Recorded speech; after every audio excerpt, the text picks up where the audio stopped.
Welcome back to another deep dive. Today, I want to start by asking you to picture a scenario. And we have all been there. Oh, I'm sure we have. Right. So it's 4 p.m. on a Thursday. You are in a conference room with, say, 10 other people. And you've been discussing this exact same project for 3 months. The dreaded recurring meeting. Exactly. Right. The project is dead. Everyone in that room knows it's dead, but absolutely no one wants to be the one to say it out loud. Yeah, the air is just thick with polite excuses. Polite excuses, corporate jargon, just trying to survive until 5 p.m. without making waves. You know that feeling. Oh, intimately. It is completely agonizing. It is. But then imagine the door opens, one person walks in, sits down, listens for exactly 2 minutes, and then just drops a verbal grenade that shatters all that politeness. Right. They call out the failure, they point directly at the elephant in the room, and suddenly the deadlock is broken.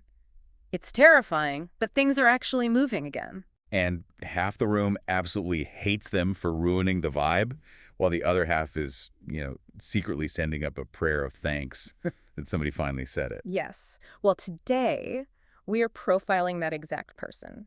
We're opening up the file on a personality type that, honestly, it sounds less like a psychological profile and more like a piece of heavy artillery. It really does. We are looking at the FWSN, also known as the force breaker. It is a very fitting name.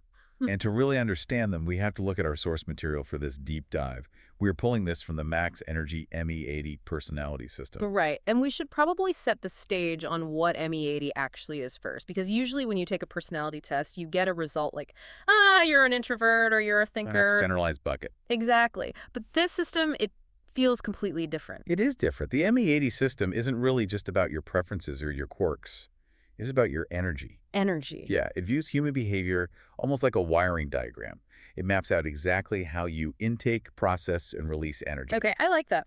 Think of it like looking at the engine specs of a car, rather than just looking at the color of the paint. That makes sense. And so the force breaker... They have a massive high-compression engine. A high-compression engine. I love that analogy. So let's get right into the identity of this profile. The code is FWSN. The name is force breaker. And the source material literally calls them a battle-type personality, which doesn't sound very HR-friendly. No, it's definitely not designed for maintenance mode. The core declaration in the source material is incredibly visceral. It defines the force breaker with this specific sentence. Let's hear it. It says, when everything jams, they deliver the first kick that cracks the deadlock open. Deliver the first kick. Wow. I mean, that implies the system is already broken, right? Like you don't kick a door that's unlocked. Precisely. Yeah. And that is the crucial context you have to understand. A force breaker isn't just a chaotic person. They are entirely reactive to stagnation. Their internal engine runs on strong emotion. And their output method is direct action. They have this near zero tolerance for what the system calls false consensus. False consensus. I feel like I know exactly what that means, but break it down for us based on the source. It's that exact moment in the meeting we talked about earlier. Yeah. When everyone is nodding their head yes, but in their heads they are screaming no. Right. That disconnect, yeah. that superficial harmony, it is physically painful to a force breaker. They literally cannot sit in it. Well, everyone else is just thinking, I'll keep quiet, I'll keep the peace. Right. The force breaker is sitting there thinking, this lie is actively blocking progress. I have to destroy the lie. So they aren't necessarily trying to be mean. They are trying to be, well, accurate. They're trying to be effective. To them, superficiality is a literal waste of life. If they sense problems were being hidden under bureaucracy or just under politeness, their charging mechanisms activate instantly. They become the battering ram. Exactly. So it's about control. But it's a very specific kind of control. Let's talk about their global vision or their philosophy, because to an outsider, a force breaker might just look like someone who loves drama. Right. Like they're just breaking things for the sheer fun of it. It can definitely look that way, but that is a massive misunderstanding of their underlying philosophy. To a force breaker, true order often only emerges after you break the existing broken structure. So you have to tear it down to build it up. Yes. Their view is that if a system is jammed, imagine a rusted bolt. You can't untangle a rusted bolt gently. You have to shock it. Shock first? Precisely. Shock first. They do not wait for coordination. They don't wait for permission slips to be signed. They create a shock to the system to force a shift. Because they just want to end the delay. That's it. It's a strategy. They're essentially saying we are not leaving this room until the actual truth is on the table. Man, I can see how that would be incredibly effective, but also incredibly stressful for literally everyone else in the room. Oh, absolutely. So let's look under the hood. The ME80 system talks about an energy matrix. What are the actual mechanics that are driving this battering ram behavior? Let's get into the specifics. This is where the source material gets super fascinating. Because the force breaker isn't just angry. It is a highly sophisticated mix of energy layers. Structurally, they possess an extremely high action explosion paired with a very strong bearing capacity. Okay, wait. Action explosion and bearing capacity. Think of it like a tank. A tank, right? A tank has a massive cannon, right? That is the action, that's the explosion.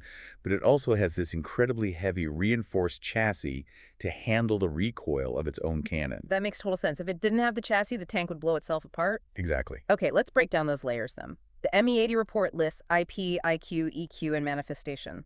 Let's start with the IP, the inner value layer. So the IP layer is the spark. For the force breaker, this is defined as energy drive activation. This is the ignition switch. And is it always on? It's always primed. They do not need external motivation to get moving. The drive is entirely internal and constant. They literally wake up ready to push against something. Okay, so the engine is running.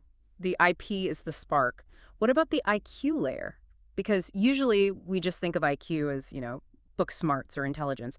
But here it's called the emotional activation layer. Right, we have to reframe that. In this context, the IQ layer functions as risk and consequence judgment. This is their guidance system. Guidance system. Yeah. Even though they seem reckless to us, they are actually constantly calculating the risk. They are assessing the deadlock and judging exactly where to hit it to make it shatter. So it's not blind rage at all? Not at all. It was highly targeted. That is a crucial distinction. It's targeted. Then we have the EQ layer, the decision calculation layer. Right. So this is the chassis I mentioned in the tank analogy. The EQ here is emotional bearing and stability. Stability. That feels contradictory for a force breaker. It does, but think about it. To be a force breaker, you have to be able to withstand the blowback.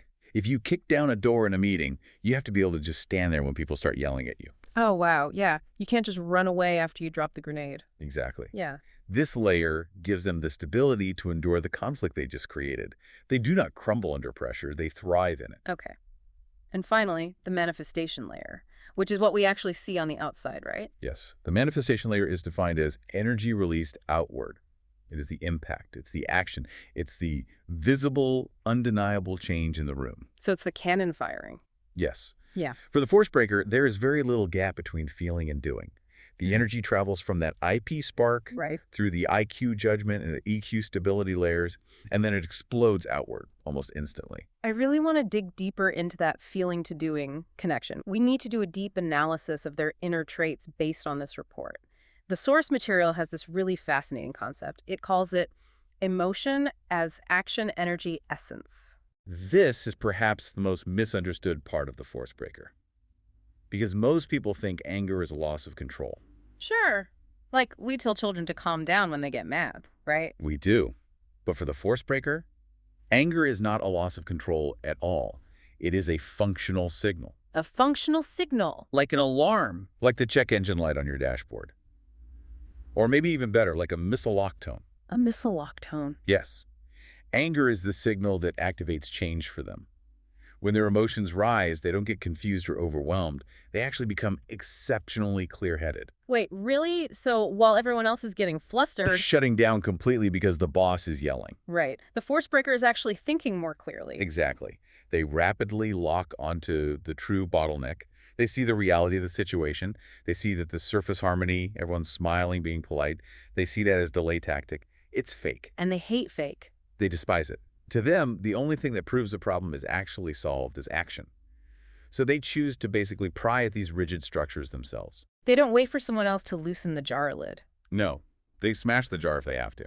Okay, but there has to be a downside to this. You can't just go around smashing jars and kicking doors without some massive consequences. Let's talk about what the report calls the shadow blind spots. Yes, the risks. The report calls this core blind spot over rapid escalation. And that perfectly describes the danger. The force breaker moves so fast that they often leave everyone else completely behind. The core issue here is what the system calls rightness lacking buffering. Rightness lacking buffering. That is such a good phrase. It basically means being right, but being so incredibly harsh about it that nobody can actually hear you. Precisely. They trigger the other person's defense mechanisms long before the actual message can land. Because all the other person feels is the attack. Exactly. Even if the force breaker is 100% mathematically correct about the problem, the delivery is so aggressive that the recipient just blocks it out. The report mentions this thing called communication compression. I thought that was a brilliant visual. It really is. Imagine their anger or their drive maxing out. When that happens, the space for communication compresses. It shrinks down to almost zero. So they stop explaining and just start demanding. Yes. They are transmitting at such a high volume that it basically creates a sonic boom. All the nuance is completely lost. And there's a real sustainability issue here, too. Because they can't run that hot forever. Right. They operate in these extreme cycles. High output, followed by very low output. The crash after the massive adrenaline dump. Yes. And during that high output charge, they very often underestimate the massive cost of repairing relationships. Oh. They might win the battle, they crack the deadlock, the project is moving. But then they look around and realize they have completely alienated all their allies. Sustaining that energy is hard, but repairing the trust has got to be even harder. It is. Which leads perfectly into the next section. Social relationships. If you are friends with a force breaker, or maybe you're married to one, or you just sit next to one at work, what is that dynamic actually like? The report uses the phrase, strong presence creates distance.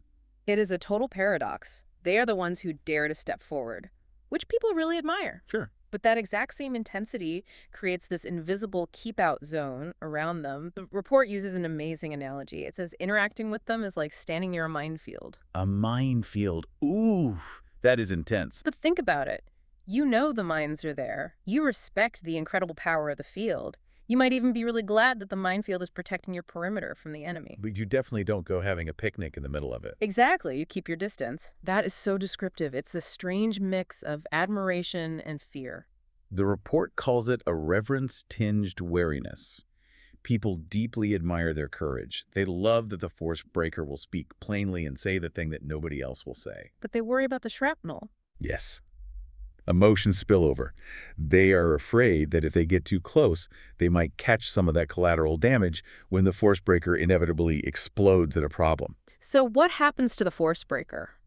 They often end up as a solitary vanguard. They are out front, they are leading the charge. But they look back and realize they're largely alone. That's actually kind of lonely, isn't it? Being the only one brave enough to break the door down, but then realizing nobody actually followed you through it. It can be very lonely. And that is exactly why understanding this profile is so important for the force breaker themselves. They need to understand why people might be taking a cautious step back. That makes total sense. So let's pivot to where this energy is actually a superpower. Let's talk about business value. Because in the right context, this exact person is completely invaluable. Absolutely. If you have a smooth sailing maintenance mode company, a force breaker might just be disruptive. They might cause trouble. Right. But if you're in a crisis, you absolutely need them. They are custom built for what the report calls breaking ice and tough problem capacity. They handle the stuff that nobody else wants to touch. The unsolvable issues, the projects that have been frozen for 2 years. The vendor that has been ripping you off for years that everyone is just too scared to confront. Exactly. The force breaker handles that before lunch. They are incredible at rapidly waking up a stagnant team. I wrote down that it's like a defibrillator for a corporate culture. That is a perfect image. They use their attitude and their direct action to literally shock the attention back to reality. Yeah. And in negotiations, Yeah, let's talk about negotiations. specifically high pressure or hostile negotiations, they carry this natural oppressive force. Oppressive force, that sounds like a villain trait. Well, in a competitive sense, it's a huge asset. They are the vanguard tearing the first gap in the enemy's defense. If you are going into a room where the other side is outright hostile, you want a force breaker sitting on your side of the table. Because they won't back down. They won't be intimidated, Oh. and they will forcefully make the opponent show their hand. So, based on all of that firepower, what are the recommended professional fields for a force breaker? Where do they really thrive? The source material lists 4 key areas where they excel. First is problem solving and crisis response. Okay, like a turnaround CEO. Exactly. Or a specialized consultant brought in specifically to save a failing project. They resolve stubborn issues, and they reverse decline. High stakes, high reward. What's the second one? Second is negotiation and adversarial roles. Any role where you need to secure space in a highly competitive environment. Makes sense. Third is early transformation breakthrough. This is for when an organization desperately needs to smash archaic rules. You know that sentiment, well, we've always done it this way. Oh, the worst phrase in business. The force breaker utterly destroys that sentiment. Good. And the fourth field? High-pressure execution. Achieving breakthroughs where resources are incredibly scarce or the environment is physically or mentally harsh.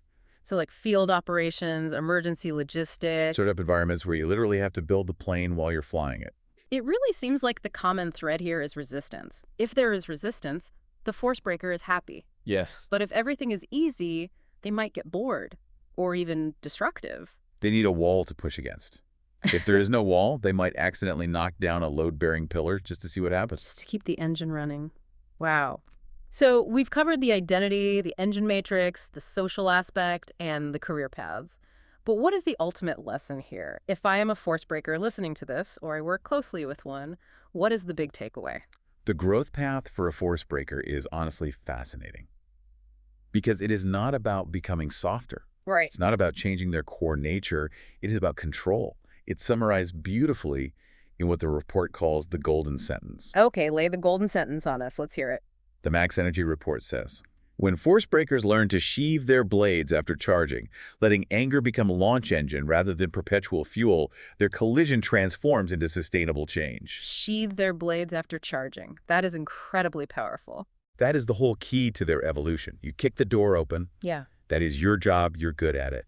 But once the door is open, you have to put the sword away. You have to invite people in. Exactly. You have to learn how to turn that massive engine off once the actual breakthrough is made. Because if you keep the anger as perpetual fuel... You burn everything down. You burn your allies, your project, yourself. Yeah. But if that anger is just the launch engine, just the rocket booster to get you out of orbit... Then you are completely unstoppable. Precisely. The collision is necessary. But the collision isn't the goal. Sustainable change is the goal. Man, that is a fantastic insight. It's really about knowing when the battle is actually over. Well, this has been a massive eye-opener. Whether you identify as a force breaker or maybe just realize your boss is definitely one, I think we have a much better roadmap for navigating that intense energy now. Absolutely. It is a wildly powerful archetype. And when it's directed correctly, it's the kind of energy that literally moves the world forward. Totally agree.